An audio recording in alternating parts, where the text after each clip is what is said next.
we're going to go ahead and wrap up this evening's media availabilities with members of our race-winning team. We're now joined by driver Carson Kvapil, crew chief Rodney Childers, and owner Dale Earnhardt Jr. Carson, congratulations on your first win. Can you talk to us today a little bit about how your race went and what the win means for you? Yeah, it was a solid day overall for us. Obviously, we had a really fast car, and I could tell that from lap one of practice yesterday how fast it was. And it seemed like we had the best of both worlds. We had handling and speed, and I was really pleasantly surprised about that. And qualified good. Rodney actually said that we weren't going to qualify in the front row, and we qualified in the front row, so I knew we were in pretty good shape. So just a super fast race car all day. Just made slight tweaks to it. Had the speed to stay up front all day and contend. Just was trying to be more aggressive in those restarts, and I couldn't really figure that out. So I'm still a little bit bummed out about that. But there at the end, we just made all the right moves and had a fast enough car just to make it up to the front and win that race.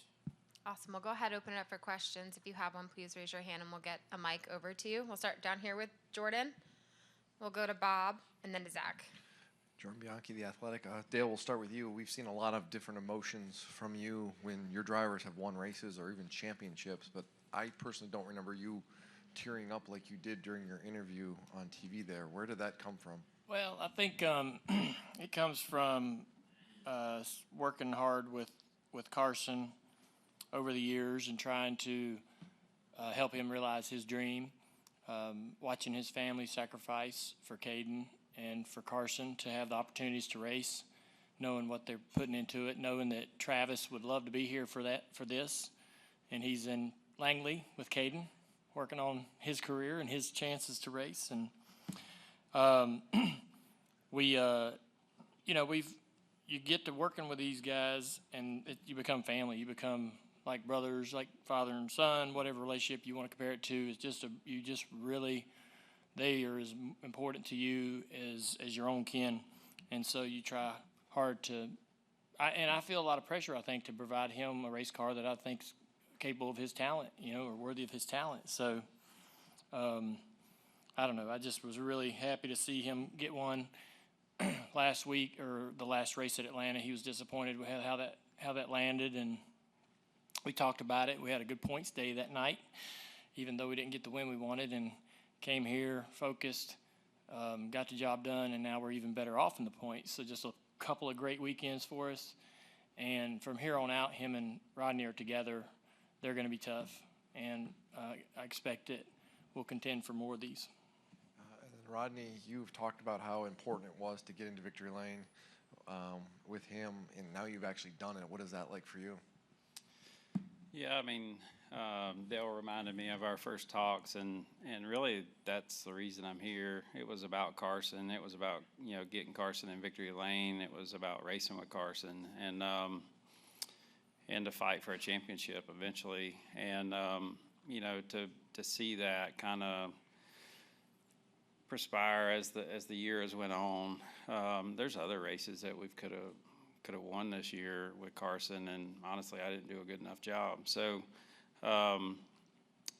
this series is tough. It's just like Cup. It's tough every single week, and I know people probably look on the outside and think it looks easy, but it's not. And these cars are just a little bit different. The races flow a little bit different. The way the balance changes throughout the race is different. So there was races earlier this year he deserved to win, and I didn't make the right adjustments. So. It's really, over the last 10 weeks, you've seen the one team continue to get some momentum and just feel more comfortable. That's the big thing is everybody on the one team is just, it's flowing right now. It's easy. The conversations are easy. The changes that we do at the simulator are easy. So that's really when you know that you're starting in the right direction. And I've been fortunate to feel that quite a few times, in my past. So. It feels good to be where we're at, and definitely looking forward to the next few races and all the way to the end of the year. I think the big thing for me though is just late model stock racing means everything to me. That's the reason I'm here. Dale saw all that firsthand. He knew everything I did my entire life. From every go-kart win to every late model win to So, it's always been important to me to see people that are late model stock racers make it. And, that's the reason that I wanted Josh Berry in the 4-car. That's the reason that I wanted to do this with Carson. Seeing Caden Honeycutt win races, that's important. Like, all those things are important to me. So, what happens at every car store race is important to me. So, that's just me. That's what I want to be. That's what I always be. And to be able to win with Carson is just super special. And hopefully we can win a lot more. We'll come down here to Bob in the front. Bob Hockers, Fox Sports. Carson, during those last 20 laps, are you like, are they going to get to me? Are they ever going to get to me? Because typically at these races, the leader doesn't have that much of a cushion for that long. Well, I was just waiting for that yellow that I thought was going to come out, to be honest. Seems like Rodney was saying, there's been races where I feel like we've had a really good shot of winning, and just something always happens. The yellow always comes out, and I was really wanted just to stay green. I felt like I was pushing pretty hard that whole run, but I was trying to save enough for if something did happen, if there was a yellow or someone did run me down like the 7 did at the end. I didn't want to just blitz the tires and not have nothing with 10 to go. So just tried to keep the gap and not make big mistakes. I knew the 7 was going to get to me at some point, or he was going to get close, or at least gain on me. So I knew I just had to hit the right line, and I was just trying to hone in on hitting the perfect line and trying to figure out what turn one line I could run to not make a mistake. I feel like those last couple, I probably gave up a little bit of time, but it was to aero block and also not to make a big mistake and just give the race away. So luckily we had a good enough car, and we had a fast enough car that I could back off just a touch just to make sure I wasn't going to make any big mistakes. And you've come so close to finally do it here at Indy, kiss the bricks. Is this comparable at all to any other moment in your racing career? I got nothing. No, I got nothing. I feel like this should have happened a year and a half, 2 years ago, but better late than never, right? So I knew we were going to be in contention this year to win a lot of races with Rodney and this whole number one team. I could see what we had in store for us. So earlier this year, losing races that we feel like we should have won really hurt. But I knew that once we got back full time with this team, we were really going to be able to hit our strides and really be able to knock out some good runs and get some momentum from previous weeks that I feel like that carried over to Indianapolis this week. We'll go to Zach to your left. Zach Sterniolo, NASCAR.com.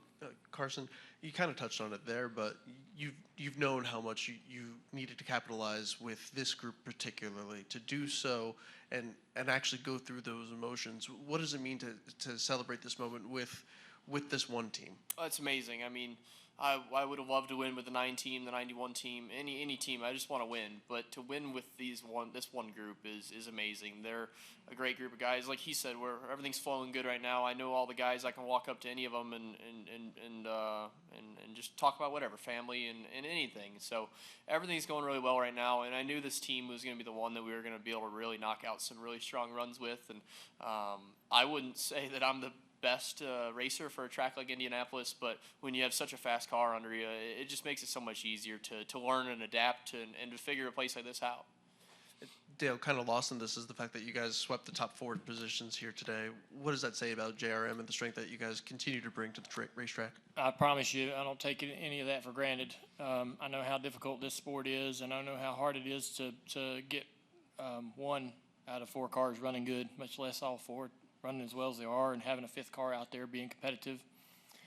Rodney talked about it. It's a challenging series with some really, really great organizations, but Mike Baumgartner and all of our folks at Junior Motorsports, I was saying it on the front straightaway, all the departments, Joe Mattis up in the office, Matt, licensing, marketing, all the engineers. I mean, you go to any department, Fab, everybody puts in something to make us fast. Everybody has an influence on the performance of the team one way or another, and it's a very special organization. Got really, really good culture, and it's really fun to work there. And it's fun to watch people work there.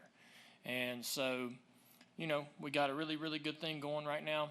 I have to mention that a lot of our performance and our speed this year particularly is because of the power under the hood. Hendrick Engines, I sat down with them in the off season, and they told me that they found some more speed, and they're looking for speed on the Cup side. They don't have to be looking for speed in our engines, but they do, and they found some more performance. And so to have a organization like that, always striving to give you everything they can on pit road with pit crews, all of the things, that makes winning easier. Our cars, it's tough to say this in front of Rodney, but our cars don't have to be perfect in the corner if our motors run as good as they did today. It makes his job a whole lot easier. And so, he doesn't have to work as hard. So that would be our secret sauce, honestly, is the power under the hood, especially today at a place like this. All right, we're going to go over here to Dustin, then Dalton, and then we're going to come back to the right side of the room. Dustin J-Ski, I guess for Carson and Dell, but to get the win up to second in points now, what could this mean for the rest of this year and potentially beyond? Well, the whole year was to build for the start of the chase, right? And obviously jumping from car to car, it's not the easiest to have solid points runs consistently and stuff like that, but we did a great job. The 9 team gave me great race cars. We had great races. The 91 team with Mario and them gave me great cars and great races, and it was good. So I knew once we got to this one team, I knew we could get to this spot. We had fallen back a little bit from my goal of third, honestly. That was my goal, was to be third at the start of the chase. No worse than that.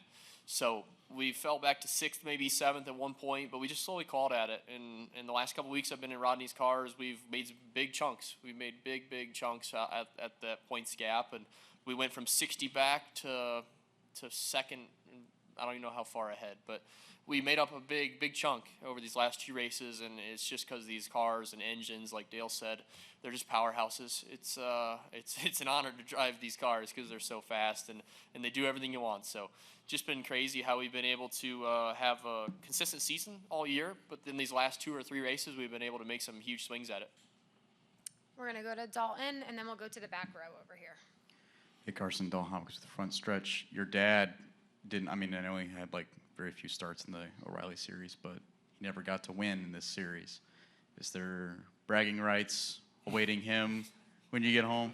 Not really, no. I don't have 9 truck wins in a truck championship by any means, and he obviously was a great racer. I was too young to really see his prime. I was around whenever he was starting parking and just finishing out his tenure in the sport. I never got to see the good years, I guess you could say. So everyone tells me that he was one of those guys that never really got a fair shot at it. So there definitely is there's no way I'm going to go talk trash by any means. I would have loved for him to be here, but like you said, he's racing with my brother this weekend. But no, I'm going to keep to myself, I think, on that one. I think maybe once I get 9 O'Reilly wins, I might be able to say something, but until then, I'm not going to. We'll come right here in the back, and then we'll go right next to him, Josiah. Bob Perry, Breaking Bob. Carson, I was curious, you've talked about being so close, and now you're going to be in the one for the rest of the season now. You've got the win off your shoulders. Does this feel like a little bit of a weight off your shoulders going into the rest of the season, that you can kind of be on the attack a little bit more? Yes, it's only been, less than 2 hours, so I don't really know for sure, but I still feel pressure. I'm already thinking about the next race right now, how we can capitalize and how we can maximize the day and what we need to do to make it all perfect, just like it was today. So, yes, there is a huge weight lifted off my shoulders. I feel like I can finally just go race and not have to be guarded and stuff like that. So that is for sure a big positive. I feel like when you're racing scared or racing without security, I guess you could say, it's hard. But now that I have that win under my belt, and I know that I can do it, and people that know that I can do it, I feel like it's just going to be a lot easier just to be able to go race and go try to win a championship. We'll go to Zion, and then up here to Deb. Zion Brown, Indianapolis Star. Carson, I know they tried to remind you not to try to do the burnout on the bricks. Just what led to you still doing it? And did NASCAR or IMS officials say anything to you afterwards? Yeah, I don't know. I've looked at that about 20 minutes after the race. I was like, that probably wasn't good. I was unplugged, so I had no idea if they said anything or not. Yeah, I made a little bit of a mistake there, probably. We'll come down here to Deb and then to Jordan. Deb Williams, Auto Week. Congratulations. Carson, you were a toddler running around the Penske shop when your dad drove for Team Penske. And Rodney, you were there and you saw him. And what does that mean to you now to get your first win here at Roger Penske's track and for you to have watched him grow up and be such a big part of this victory? Yeah, it's super cool. Rogers Racetrack here. This facility is amazing. I think we all know that this is one of the top tier places for venues. I mean, everything's beautiful. Everything's Rogers way, right? So it's all pretty. It's all nice, and it's cool to have that connection that my dad drove for him back in the day. And like you said, I was a toddler, so I don't really remember it. I kind of have faint memories of picking up lug nuts off the ground and running the lift gate up and down on the trailer out back, but very, very faint memories. But it's just super cool to come to this historic of a racetrack and to have a race like that and to win a race. I mean, just winning my first race, period, is super cool. But to do it at this racetrack and like you said, Rogers track is even better. And Rodney? Yeah, just, it was always super special to work for Roger. I think everybody kind of, knew that back then, right? Like, it was just incredible that he could remember every single person's name, every wife's name, every child's name. Like, it was insane. It really was insane that he could do that. And, it didn't matter when it was or whatever. He would walk in the garage and check on you and see how things were going and remind you that you didn't shave that morning. But, everything he owns is extremely nice, right? Not many people know, but my dad works for Roger, and that Mercedes store is the nicest one you're going to walk in, and don't tell Mr. H I said that, but you know what I'm saying. Like, it's incredible. When we were the 77 car and was switching to, when Penske bought it, the first thing that started getting talked about was we were going to paint all the wheels red. And, our shop didn't have that culture. It wasn't like that. So, you took about, I don't know, probably 60, 70 people that was in that one shop and turned them into the Penske way. So, just incredible to be able, I learned so much from him and that organization, but, I have a lot of stepping stones that have got me here. And this racetrack is just, it's nuts. Like, it really is. I was telling somebody this week that the best place you're ever going to play golf is right out here. Like, it's insane. And, it's just super nice here, and so fortunate to win 3 races here and to be able to come here over 25 years and to be able to do this in the sport. So, just a super nice place. But what about winning with Carson and after watching him run around the shop as a toddler? Well, actually, I was car chief in the 77 when Brendan Gaughan was driving it for Roger. And right when Travis was walking in the door, I bailed, and that's when I went to MB2, MBV, and crew chief for Scott Riggs. So I actually didn't get to work with Travis that year. I definitely think that things could have went that way. If I would have stayed at Penske, I think I would have ended up being a crew chief there, just like I ended up being one at MB2 and MBV. So, it's just how it all worked out. But I definitely watched him, crawling around the racetrack and all that stuff, just even being in the same garage together. And, like I said, my first race ever was at Millbridge. So, to watch him, kick everybody's butt over there on Wednesday nights and Tuesday nights. I always kept up with all that stuff. I knew who won every single week, so I've always kept up with him from day one. Thank you. Congratulations. Thank you. We're going to come down here to Jordan, and we're going to take one final question from Zach. Jordan Bianchi, The Athletic. For Dale, your cars finished top 4 tonight. They're top 3 in the owners' point standings. I think you have 13 wins this year. At this point, does it feel like if you don't win the championship and finish this out, it's... Oh, man. I think it's 14. It's 14? Listen, I'm bad at math, so... Yeah. I say this, man. I think that it's incredibly lucky to be part of the sport in any way possible. Whether you're driving a race car or you're a mechanic or your owner or whatever it may be, it's just it's a very lucky thing for us to all have a role on any given weekend and show up and have a purpose. And so I don't take it for granted. I know how we got here, and we worked hard, and we did it the right way, and we got some great people with us that want to do it the way we want to do it, and we can still do it our way and still be successful and competitive, which I like. That's why I love the Raleigh Series. So, you know, we used to get our butts kicked by Joe Gibbs, especially when Kyle was driving, and you know, you just knew when he showed up, you were running for second. And so, you know, I know how easily it could switch, and another team could become dominant, and we'd be chasing them for a while. And that sport has its ebbs and flows of competition, and we'll just kind of keep doing what we're doing and hoping that's good enough. Every time we have a beer toast and I'm present, I try to remind them that we have to keep searching. Every team around the garage is searching for speed to catch us, and we have to keep searching to find speed to stay, keep our advantage, because they'll get there if you don't. And we don't want them to catch us in the wrong spot, you know. So, but we're in a good place. We're in a good place as a company, and we got some really, really great drivers with us right now, and our crew chief lineup is just phenomenal. Some just good character people that all want to see each other succeed, and you know, things are just really good right now, so we're going to enjoy it. We'll wrap up with Zach. Dale, one more for you. You've emphasized how critical winning was for Carson to continue in this ride. Not to obviously put you on the spot here, but what does even this one breakthrough mean for, or maybe unlock for you and Carson's future?